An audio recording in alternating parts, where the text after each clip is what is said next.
우리 본문 말씀은 요한복음 2장 23절에서 25절입니다. 우리 본문 말씀을 제가 읽겠습니다.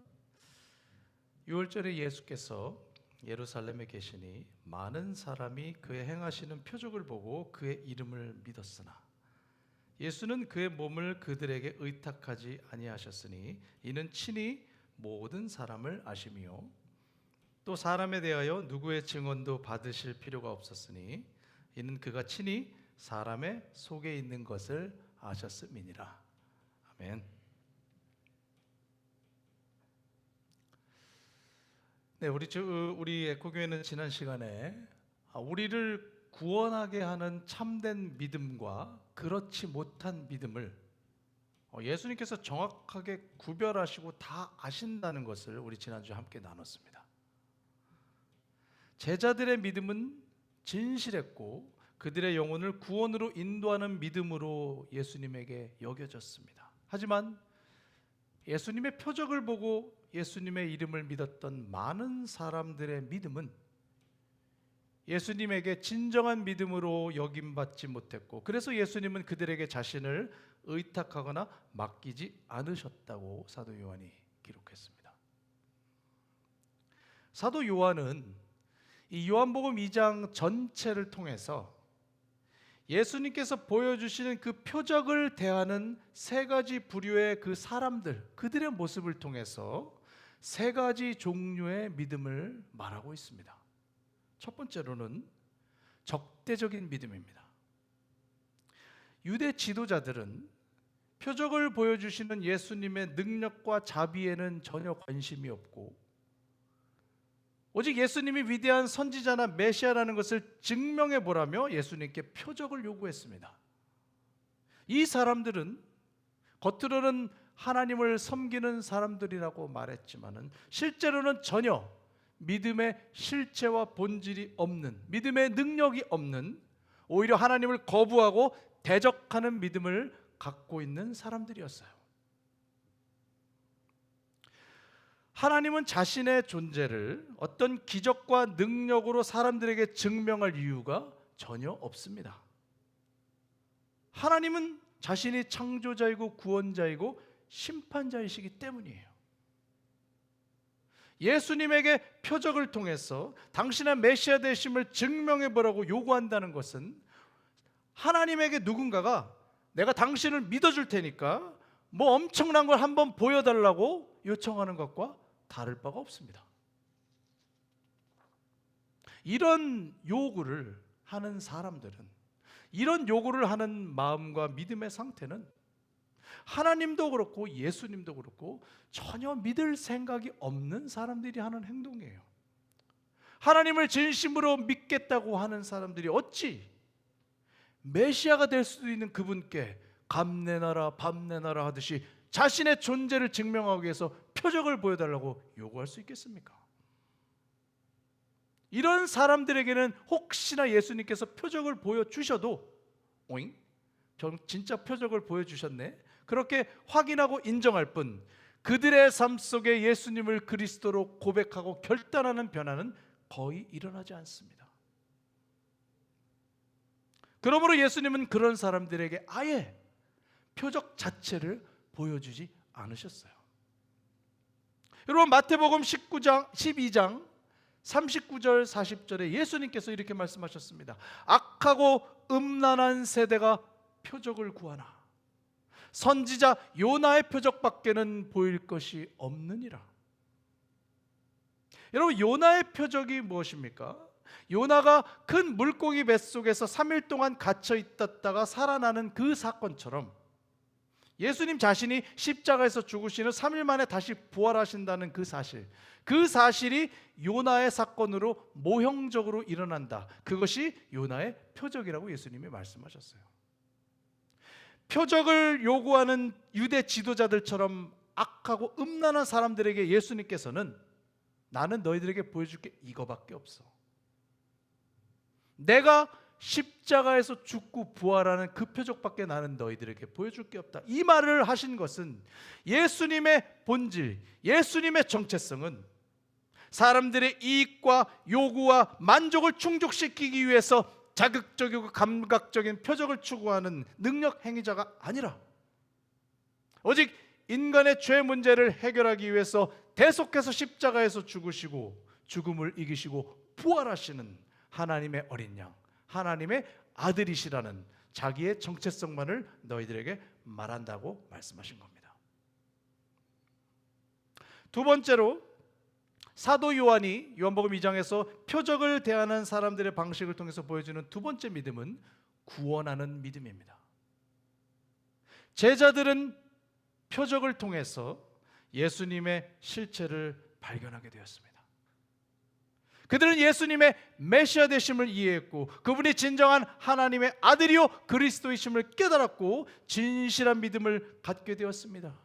그들의 믿음은 예수님에게 진정한 믿음으로 인정받았고 그들은 자신의 영혼을 구원할 수 있는 구원하는 믿음을 얻게 되었어요.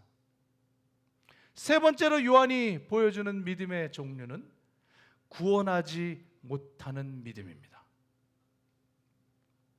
많은 사람들이 유대 지도자들처럼 예수님에게 적대적이지까지는 않았지만은 그렇다고 예수님이 보여주시는 표적을 통해서 예수님의 메시아 되심과 그분의 실체를 제자들처럼 발견하는 구원하는 믿음을 가진 것은 아니었어요. 많은 사람들이 그러지 못했습니다. 그들은 예수님이 보여주는 표적과 능력과 권능에 매몰 예수님의 메시아 되심에는 관심이 없고 자신들의 이익과 유익만을 위해서 예수님을 하나의 기적을 보여주는 능력자로만 따라다르고 추종했던 사람들이었습니다. 사도행전에 기록되어 있던 마술사 시몬은 심지어 믿기만 한 것이 아니라 세례를 받고 열심으로 따라다니고 기뻐하고 감탄했지만 그의 믿음은 거짓된 믿음이요 영혼을 구원할 수 없는 믿음으로 판명되었어요. 우리는 이 특별히 세 번째 부류의 사람들의 믿음이 예수님과 사도들에 의해서 거짓된 믿음, 진실하지 않은 믿음, 심지어 그들의 영혼을 구원할 수 없는 무능력한 믿음이라는 평가를 받은 사실에 매우 놀라게 됩니다. 왜냐하면 이런 믿음은 분명히 우리가 지녔던 어떤 믿음의 모습과 일치하는 부분이 있어 보이고 또 우리 주변에 많은 사람들이 갖고 있는 믿음과도 비슷해 보이기 때문이죠. 나의 어떤 믿음과 또 어떤 사람들의 믿음이 좀 이상하다, 좀 문제가 있다, 성숙하지 못했다 그 정도가 아니라 만약에 그것을 예수님이 보셨으면 전혀 인정받지 못할 우리를 구원할 수 없는 정도의 믿음이었다. 그런 정도의 믿음이라는 판단을 받기 때문이라는 것을 알았기 때문이에요. 여러분, 우리는 이 사실을 통해서 예수님을 믿는다고 말하는 우리의 고백이 항상 언제나 우리의 영혼을 구원해 줄 수 있는 진정한 믿음에서 나왔다고 반드시 말할 수 없다는 것을 이제 알았습니다. 반드시 그런 것이 아니었구나. 예수님께서 인정해 주시는 구원하는 믿음에서 나오는 믿음의 고백이 내 마음과 입술에서 나올 수도 있지만 내가 했던 모든 고백과 그 믿음의 형태가 반드시 그렇다고 항상 자신할 수 없다는 것입니다. 그 믿음이, 그 고백이 나를 구원하는 믿음에서 나온 것인가 아닌가의 평가는 오직 예수님께, 오직 하나님께 맡겨야 합니다. 하나님의 영역이라는 것입니다. 하나님의 영역.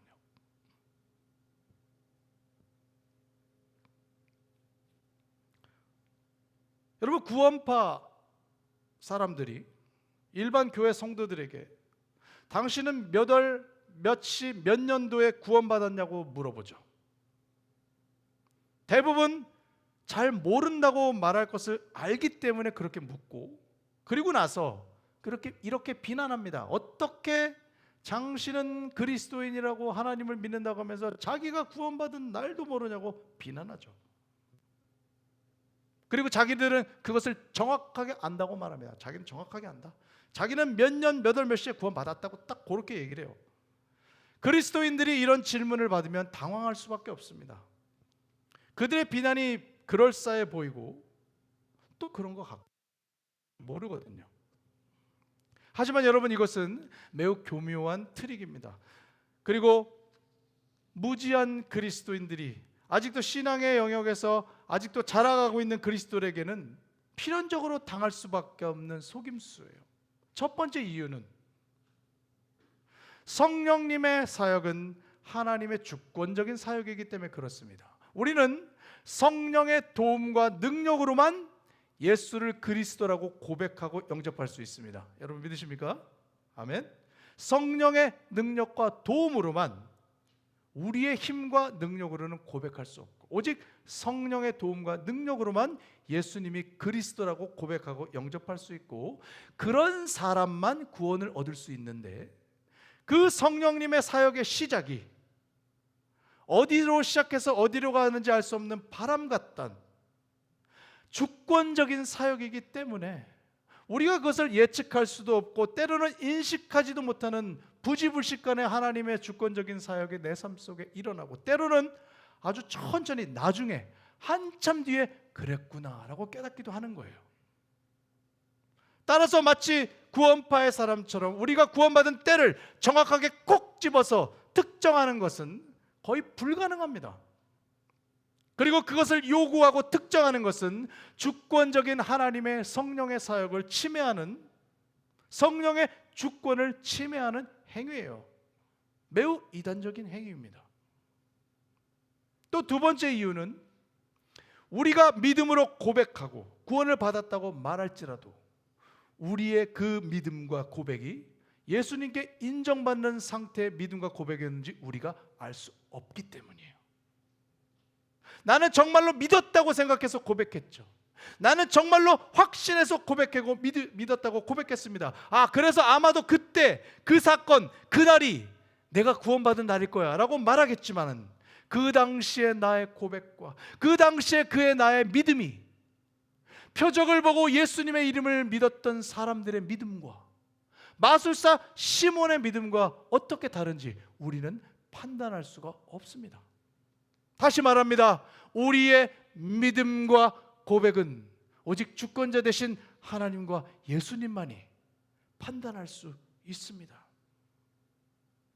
구원받은 사람들이 자신의 구원받은 날을 특정하지만은 그들이 말하는 자신의 구원의 날짜는 다 지어낸 날일 뿐이에요.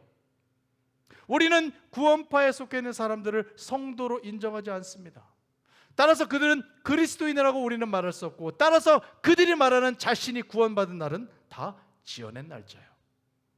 우리는 인정하지 않습니다. 인정할 수 없습니다. 우리가 구원받은 날짜와 시와 때와 연도는 오직 하나님만이 아실 수 있는 신적인 내용입니다. 어제 하와이의 켈리 콜라니 중학교에서 테이스트 오브 코리아라는 행사가 열렸습니다. 보니까 매년 자주 열리는 행사 같더라고요. 이 행사는 IYF라는 국제청소년연합이라는 곳에서 주관하는 행사입니다. 기쁜 소식 선교의 구원파 계열의 조직입니다. 제가 아는 분이 이 테이스트 오브 코리아 행사에 갔다가 자기 자녀가 거기서 포교를 당해가지고 한국에 막 왔다 갔다 하고 거기서 막 이렇게 같이 몰려다니고 여행도 다녔다가 나중에 그때까지 무료로 제공받았던 음식과 비행기 티켓과 모든 한국에서 여행 다녔던 그 모든 비용을 교묘하게 헌금으로 강요를 당해서 그 자녀를 빼오는데 거의 집을 팔 뻔했다고, 그 얘기를 제가 들었습니다. 하와이에 사시는 분한테. 여러분, 하나님은 우리에게 우리의 공로와 노력이 아닌 하나님의 사랑으로 거저 주시는 은혜를 많이 베풀어 주십니다.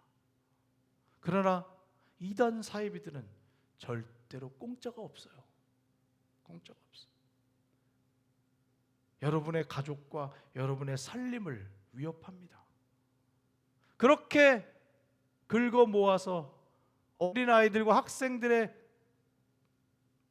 푼돈을 긁어 모아서 대형 범죄 집단으로 성장해 나간 것이 이단, 사이비 집단들입니다. 아마도 많은 그리스도인들의 믿음은, 저는 그렇게 믿습니다. 아마도 많은 그리스도인들의 믿음은 그래도 하나님께서 인정해 주시는 구원하는 믿음일 것이에요. 구원하는 믿음일 것입니다. 하지만 우리는 이것을 명심해야 합니다. 반드시 그렇다고는 말하지 마십시오. 나의 믿음도 반드시 100% 하나님께서 인정하는 믿음이라고 단정짓지는 마십시오. 성경에서 하나님은 우리의 믿음이 자란다고 말씀하십니다. 자란다. 무슨 뜻입니까? 믿음은 처음부터 완전하고 온전한 상태로 우리에게서 시작되는 것이 아니라 조금씩 발전하고 성숙하여 온전해지고 있다는 것을 말합니다. 따라서 우리가 하는 모든 고백과 믿음의 내용은 완벽하게 처음부터 끝까지 구원하는 믿음에서 나온 것이라고 말할 수가 없고, 우리는 계속해서 우리의 믿음을 온전하고 성숙하기 위해서 신앙생활에 전력을 다하고 열심을 내야 하는 거예요. 여러분의 호흡이 끝날 때까지 온전하게 되는 믿음을 향하여 달려가야 하는 이유가 바로 이것입니다. 여러분, 우리가 예수님을 믿는다고 고백하기만 하면, 우리가 구원하는 믿음을 갖고 있고 그래서 천국 간다고 확신하는 것은, 그렇게 믿는다면 여러분, 그것은 매우 위험한 생각입니다. 여러분, 매우 위험한 생각입니다. 여러분, 어떤 분들은 평생 동안 교회를 한 번도 가본 적이 없는데 자기는 하나님을 믿는다고 말해요. 그래서 자기는 천국 간다고 말합니다. 또 어떤 분들은 신앙생활을 좀 하시다가 자기는 이제 확실하게 믿음이 생겼어. 그래서 이제 자기는 교회도 필요 없고 가르침도 필요 없고 성경을 배울 필요 없고 알 필요도 없다고 말하는 분도 있습니다. 심지어 어떤 분은 계속해서 개인적이고 공동체적인 사회적인 악과 범죄를 계속해서 하고 있으면서도 자기는 믿는다. 자기는 믿어요. 전 믿어요. 미션입니다. 저는 미션입니다. 저는 구원받습니다. 그렇게 말하는 분도 있어요. 여러분, 그랬으면 얼마나 좋을까요? 그랬으면 얼마나 좋을까요? 하지만 그럴 수가 없습니다. 왜 이런 사람들의 고백과 믿음이 위험한가를 잘 보여주는 예가 야고보서에 기록되어 있습니다. 우리 야고보서 2장 19절과 20절을 보겠습니다. 네가 하나님은 한 분이신 줄을 믿느냐? 잘하는도다. 귀신들도 믿고 떠드니라. 허탄한 사람아, 행함이 없는 믿음이 헛것인 줄을 알고자 하느냐. 예수님이 오시기 전에 유대 사회에서 하나님에 대한 믿음의 고백의 핵심은 하나님은 한 분이시다라는 명제였습니다. 하나님은 한 분이시다. 그것이 가장 중요한 믿음의 고백이었어요. 우리의 하나님은 이 세상에서 참 유일하신 하나님이시고 딱 한 분이시다. 그것이 정통 유대교 교리의 핵심 중의 핵심. 신명기 6장 4절의 말씀, 이스라엘아 들으라, 우리의 하나님 여호와는 오직 유일한 여호와이시니, 그 말씀, 일명 쉐마라고 불리는 그 유대교의 핵심 구절에서 비롯된 교리입니다. 하나님은 한 분이시다.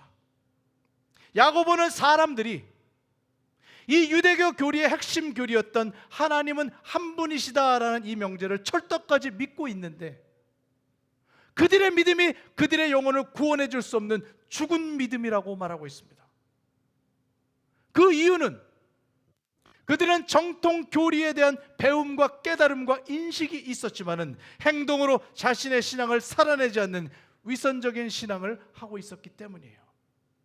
단순히 하나님에 관한 어떤 교리나 정통과 정통적인 가르침을 알고 받아들이고 인정한다는 것이 나의 영혼을 구원할 수 있는 믿음을 가졌다고 말할 수 없다는 것입니다. 야고보는 야고보서 2장에서 이러한 믿음을 2번이나 죽은 믿음이라고 말했습니다. 그것은 죽은 믿음입니다. 그것은 죽은 믿음입니다. 행함이 없는 믿음은 죽은 믿음이요 우리를 구원하지 못한다고 야고보가 말했습니다.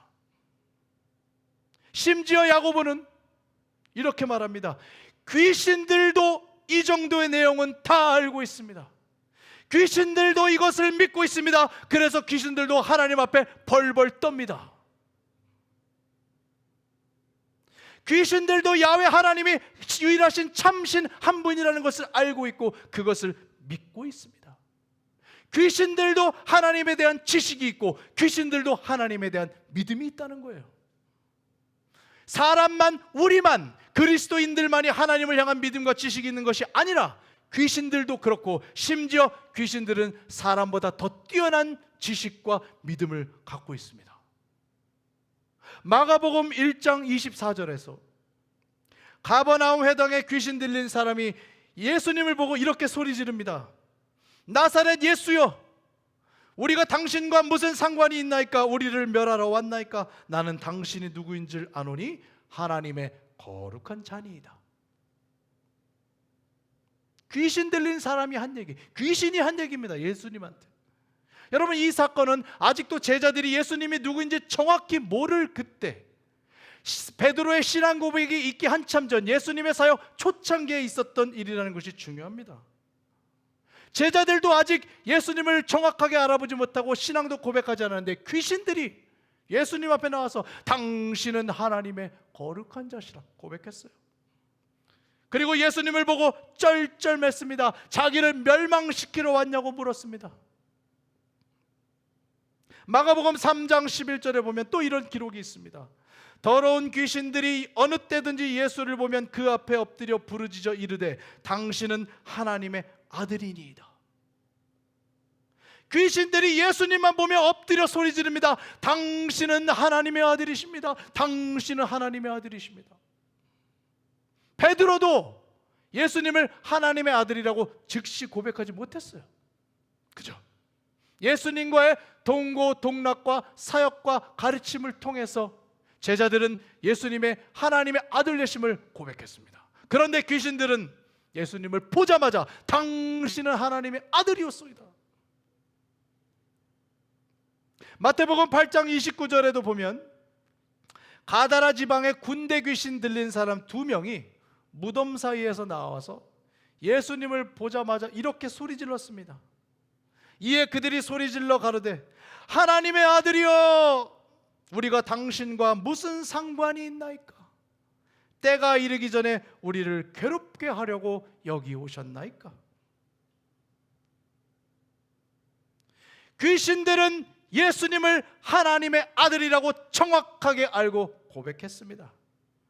그리고 그들은 사람들이 전혀 알지 못하는 미래의 영적인 사건, 즉 예수님이 온 우주 만물의 심판자가 되시고 미래에 다시 오실 때 귀신들은 영원한 형벌에 떨어져 지옥에 떨어지게 된다는 그 사건을 언급했어요. 벌써 언급했습니다. 그때는 아직 오지도 않았고 아직 예수님이 십자가를 지기도 않으셨는데 귀신들이 벌써 말한 거예요. 왜 벌써 와서 우리를 괴롭힙니까? 아직 그때가 오지 않았는데. 제자들도 알지 못했던 하나님의 나라의 신비한 영적인 세계에 대한 지식과 종말론적인 사건에 대한 지식들을 귀신들은 정확하게 알고 있었어요. 그리고 그들은 예수님을 하나님의 아들이라고 고백합니다. 여러분, 귀신도 하나님이 한 분이신 것을 알고 믿습니다. 귀신들도 예수님을 하나님의 아들로 고백하고 믿었습니다. 여러분, 귀신들의 믿음이 그들의 영혼을 구원하는 믿음일까요? 귀신들도 천국 갈 수 있을까요? 예수님께서 귀신들의 죄값까지 대속해서 십자가에서 죽으셨을까요? 그럴 리가요. 그럴 리가. 그럴 수는 없는 것이죠. 그럴 수는 없는 것이죠. 귀신들은 타락한 천사요. 그들은 예수님이 다시 오실 때 영원한 심판을 받고 영원한 형벌에 떨어집니다. 귀신에게 구원은 없습니다. 따라서 귀신들이 말했던, 귀신들의 입으로도 했던 우리의 눈으로 볼 때 믿음이라고 말할 수 있는 고백과 행위들은 그들을 구원할 수 없는 믿음이에요. 우리에게도 그런 고백과 믿음이 있을 수 있다는 말입니다. 여러분, 우리가 예수님을 알고 예수님이 하나님의 아들이시오, 심지어 예수님이 그리스도라고 알고 고백한다고 할지라도 우리는 그 고백이 반드시 나를 구원하는 믿음에서 왔다고 100% 확신할 수 없다는 것을 이제 알았습니다. 우리가 하는 신앙 고백은 구원하는 믿음을 가진 사람에게서 자연스럽게 나오는 당연한 고백이지만은, 우리가 하는 신앙 고백 그 자체가 나의 믿음이, 나의 신앙이 나를 구원하는 완벽한 믿음이라고 단정 지을 수는 없다는 얘기예요. 시몬 마술사도 고백했고 귀신들도 고백했으니까요. 여러분, 이단 사이비들도 예수님 고백합니다. 다 고백해요. 다 고백합니다. 믿음의 진정성, 우리의 영혼을 구원하게 하는 가능한 믿음인가의 여부는 오직 하나님만이 알고 계십니다. 여러분, 그걸 믿으십시오. 그래서 사도 요한은 오늘 본문에서 예수님은 모든 사람의 속을 알고 계시기 때문에 이것이 필요 없다고 말합니다. 예수님은 이것이 필요 없다. 자, 예수님은 무엇이 필요 없다고 말했을까요? 25절을 우리 같이 보겠습니다. 또 사람에 대하여 누구의 증언도 받으실 필요가 없었으니 이는 그가 친히 사람 속에 있는 것을 아셨음이니라. 사도 요한은 예수님은 사람에 관하여 어느 사람의 증언이 필요 없다고 말합니다. 예수님에게는 어떤 사람을 위해서 또 다른 사람이 나타나서 증언하고 보증하고 설명해 줄 필요가 없다는 말입니다. 왜요? 예수님이 다 알고 계시니까. 속까지 다 알고 계시니까. 사람에 대한 사람의 증언이 예수님에게는 필요 없다는 말입니다. 여러분, 사람에 대한 사람의 증언이 예수님에게 필요 없으므로 저와 여러분은 내가 가진 믿음이 예수님에게 주님, 제가 가진 믿음이 진짜입니다.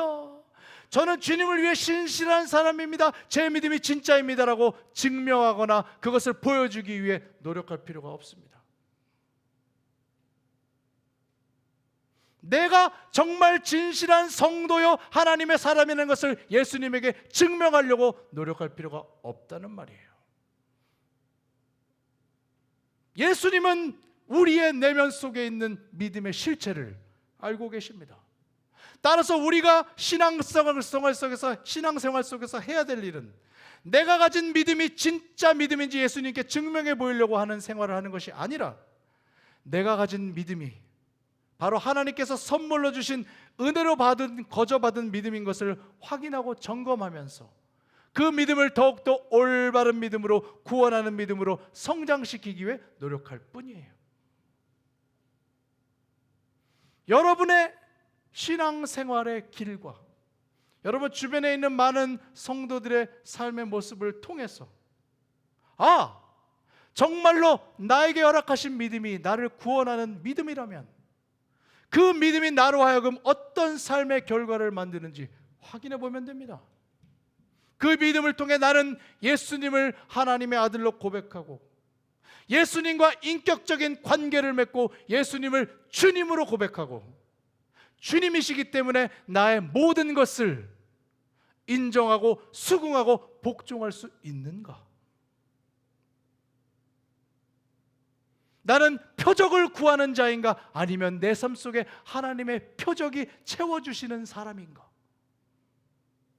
성경에 대한 지식과 교리만 알고 인정하고 입과 논리로만 하나님을 이해하고 평가하는 사람인가? 아니면 그 모든 지식과 정보들을 통해서 예수님과 인격적인 관계를 맺고 행함이 있는 살아있는 믿음으로 삶을 살고 있는가? 판단해 보십시오. 판단해 보십시오. 여러분, 우리 에코교회는 부족하지만 우리의 형편에서 최선 그리고 최고를 지향하면서 함께 예배하고 사랑하면서 이 교회를 세워나가고 있습니다. 그래봬도 우리가 최고와 최선을 지향해요. 우리는 지난 한 달 동안에 우리 교회 미디어 시스템 전체를 좀 더 효과적이고 안정적으로 운영하기 위한 방법을 논의하다가 우리 시스템 전체를 전담시킬 컴퓨터 시스템을 구축하기로 우리가 결정을 했습니다. 자, 우리 담당자께서 마침 최근에 이 가격대 성능이 최고로 좋은 애플사의 이 맥북 네오라는 제품이 나왔는데 이 정도면 세팅이 가능할 것 같습니다. 그렇게 해서 저희가 즉시 구입해서 세팅을 했어요. 그런데 이 막상 세팅을 해보니까 예상외로 작동이 안 되는 부분이 자꾸 생겼고, 이 담당자께서 이 부분을 해결하는데 막 골머리를 썩고 있는 거예요. 너무 많은 시간과 에너지를 막 쓰고 있었어요. 그 이유를 들어보니까 이 제품이 가성비가 좋은 제품인 것은 맞는데, 이 우리 교회 미디어 시스템 전체를 원활하게 운영하기에는 이 저렴한 가격으로 책정된 그 제품이 갖고 있는 본질적인 한계, 그것 때문에 예상치 않은 문제들이 자꾸 생깁니다. 그렇게 말씀을 하셨어요. 그래서 담당자께서 저에게 말씀하시기를 이것보다 좀 한 단계 높은 거로 하면 괜찮을 것 같습니다. 그래서 그게 뭡니까 했더니 맥북 에어면 괜찮을 것 같습니다. 그래서 제가 여쭙습니다. 그 맥북 에어보다 한 단계 더 높은 게 맥북 프로죠? 그렇대요. 그게 제일 좋은 겁니까? 그게 제일 좋은 거랍니다. 그래서 제가 그랬습니다. 이왕 이래 된 거, 우리가 그냥 제일 좋은 걸로 구입하는 게 어떨까요? 그러자 담당자께서 사실 그게 제일 좋긴 한데 우리 교회 재정 상황도 넉넉하지가 않고 제 소견에는 그냥 맥북 에어 정도만 하시면 충분하시지 않을까, 그렇게 고민 섞인 눈빛으로 저에게 답을 했어요. 제가 그분 눈빛을 딱 보니까 말은 그렇게 하시는데 이게 맥북 프로를 사자는 것 같았어. 아무리 봐도 목사님 말씀드리기는 여차하나 그냥 맥북 프로를 하시면 다 해결됩니다. 저는 그렇게 읽었어요. 제가 읽기로는, 제가 제대로 읽었는지 모르겠는데 저는 그렇게 읽었어요. 근데 이제 이게 가격이 좀 세고 좀 단계 낮은 걸로 가능할 것 같으니까 그분이 그렇게 말하는 것 같아서 제가 눈치를 빨리 채고 우리 그러지 말고 우리 개인 컴퓨터도 우리가 맥북 프로를 쓰는데 우리가 어떻게 교회 예배드리는 이 시스템을 전담시킬 우리 교회 사역 물품을 그렇게 하냐, 그러지 말고 제가 그랬습니다. 믿음으로 지릅시다. 하나님이 채워주실 것입니다. 제가 그렇게 권면했습니다. 그러자 그 담당자의 눈빛이 반짝거려. 아주 흡족해 하시는 표정. 아유, 목사님 참 센스가 있으셔. 그거 알아채셨네요. 그래서 제가 그런 것 같았어. 아니, 맞기를 바랍니다. 그래서 제가 옳았구나, 그거구나. 그래서 저와 그 담당자께서 한 마음 한 뜻으로 바로 그 자리에서 믿음으로 하나님께서 채워주시겠지 하고 그 마음으로 그 자리에서 바로 최신형 맥북 프로를 구입했고, 저희가 지난 주일에 다 세팅을 했어요. 그리고 그 맥북 프로와 그 외 액세서리와 가방을 구입하고 나니까 제가 보니까 저희 교회 그 현재 재정의 거의 반을 썼더라고요. 저희가 거의 반을 썼어요. 이거 생각보다 많이 나오는구나. 왜 걱정하셨는지 알겠더라고요. 그래서 저는 걱정하지 않았습니다. 저는 믿었습니다. 자, 저는 오히려 하나님께서 잘했다고 칭찬해 주실 거라고 믿고 있었어요. 잘했다, 칭찬해 주실 거라고, 제 개인적인 믿음. 자, 여러분, 그런데 이제부터가 진짜, 이번 주 화요일에 갑자기 달라스에 있는 제 대학 동기가 갑자기 전화가 왔습니다. 제가 바빠서 못 받아서 나중에 리턴콜을 했는데 갑자기 그러시는 거예요. 자기가 에코교에 헌금을 하고 싶습니다. 이분은 평생 동안 교회를 안 다니시다가 제 기억에는 한 10년 전쯤에 달라스로 이민을 오셨어요. 그리고 또 제 기억에는 한 5년 전부터 교회를 어쩔 수 없이 끌려가서 다니셨어요. 그분 말에 의하면 텍사스를 갔더니 교회를 다니십니까 안 다니십니까 라고 묻질 않고 처음 보자마자 사람들이 어느 교회를 다닙니까 라고 묻더랍니다. 그래서 충격을 받았대요. 아니, 예수를 믿냐 안 믿냐를 믿기 전에 그걸 일단 제끼고 교회를 다니는 건 당연한데 어느 교회를 다니라고 묻기때 충격을 받았다는 거예요. 그래서 제가 그랬죠. 텍사스에서 살고 싶으면 교회 안 다니면 살 생각하지 마라. 제가 그렇게 얘기를 했어요. 그래도 그런다고 그분이 교회 다니는 거 아닌데 5년 전에 교회를 다니기 시작했고 올해 4월 첫째 주 부활절에 세례를 받았습니다. 매우 친한 친구였지만은 뭐 상황이 그러다 보니까 뭐 1년에 많이 연락해봤자 한두 번 연락하는 그런 친구인데 갑자기 연락이 왔어요. 그리고 하는 말이 에코교회 헌금을 하고 싶다. 그래서 저는 뭐 당연히 감사하다고 하고 계좌번호를 알려드렸습니다. 저는 그냥 그때까지는 이분이 이제 오랜 시간 동안 신앙생활 이제 고민하다가 신앙생활 하셔서 세례 받고 하니까 감사해서 그러신가 보다 했는데, 그래서 그런가 보다 했어요. 그런데 가만히 생각해 보니까 제가 우리 담당자와 지난주에 이 교회 시스템 세팅하면서 했던 일들과 말들이 막 기억이 나는 거예요. 그래서 혹시나 우리가 그때 그 담당자랑 나랑 둘이서 이 교회 재정의 거의 제일 절반을 썼는데 이거 어떻게 하나님께서 메꿔주시겠지 하고 믿음으로 질렀는데 이거 정말 메꿔주시는 거 아닐까 하고 그런 마음으로 정말로 그런 마음으로 혹시나 하고 기다렸어요. 얼마나 보내시는지 한번 보자. 얼마나 보내시는지 한번 보자 기다렸습니다. 자, 여러분 근데 어떻게 됐을까요? 저희가 맥북 프로와 그 외 액세서리들을 구입한 전체 금액 딱 그 정도의 금액이 입금되었습니다. 딱 그 정도 금액이. 제가 설마 했는데 그 정도가 입금이 된 걸 보고 깜짝 놀래가지고 제가 너무 신기하고 또 궁금해서 제 친구한테 저희 교회가 최근에 이런 일이 있었다고 얘기를 해줬어요. 우리가 이런 시스템을 구축하다가 이런 일 해프닝이 있었는데 우리가 이렇게 했어. 그래서 그 담당자랑 우리가 그냥 믿음으로 질렀는데 당신이 딱 그 정도의 금액을 지금 일주일 만에 우리한테 보낸 거야. 그러자 그분이 저한테 이렇게 얘기를 했어요. 갑자기 지난주 주일날 예배 드리는데 예배 시간에 갑자기 자기랑 자기 옆에 있던 아내가 갑자기 예배 시간에 제 생각이 나더랍니다.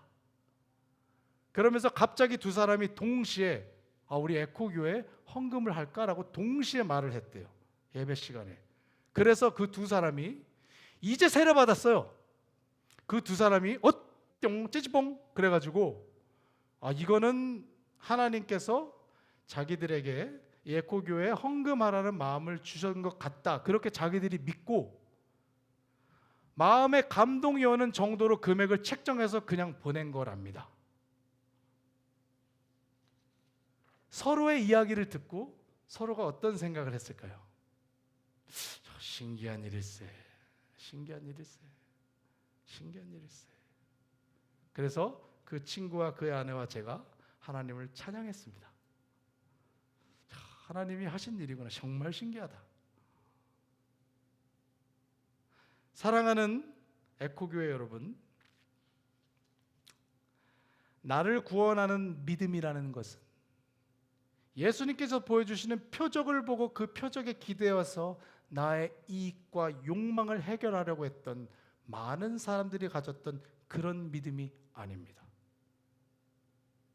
구원하는 믿음이란 예수님을 그리스도로 영접한 사람들이 믿음으로 주님의 말씀에 순종하고 결단하고 주님을 인정하고 아름다운 행동과 의지로 전진해 나갈 때 하나님께서 그들의 믿음의 진실함을 귀하게 여기시고 그들에게 확증과 신념과 칭찬하시기 위해서 사랑하는 제자들에게 표적까지 보여주셔야만 했던, 하나님께 의롭다고 여김받게 했던 그 제자들이 가졌던 그런 믿음이에요. 그런 믿음. 구원하는 믿음을 허락받은 사람들은 표적을 구하지 않습니다. 오히려 그 반대로 하나님께서 그들의 믿음의 여정 속에 그들의 믿음을 확증하시고 귀하게 여기시고 칭찬하시고 잘했다, 사랑하는 내 종아 하는 확신의 표시로 표적을 보여주실 줄로 믿습니다. 아멘. 하나님께서 우리 에코교회를 지키시고 보호하시고 이 예배와 함께 하신 줄로 믿습니다. 우리의 예배와 찬양과 시스템과 교육과 식사와 행사를 지켜보심을 믿습니다. 우리의 믿음의 대화와 우리의 기도를 듣고 계심을 믿습니다.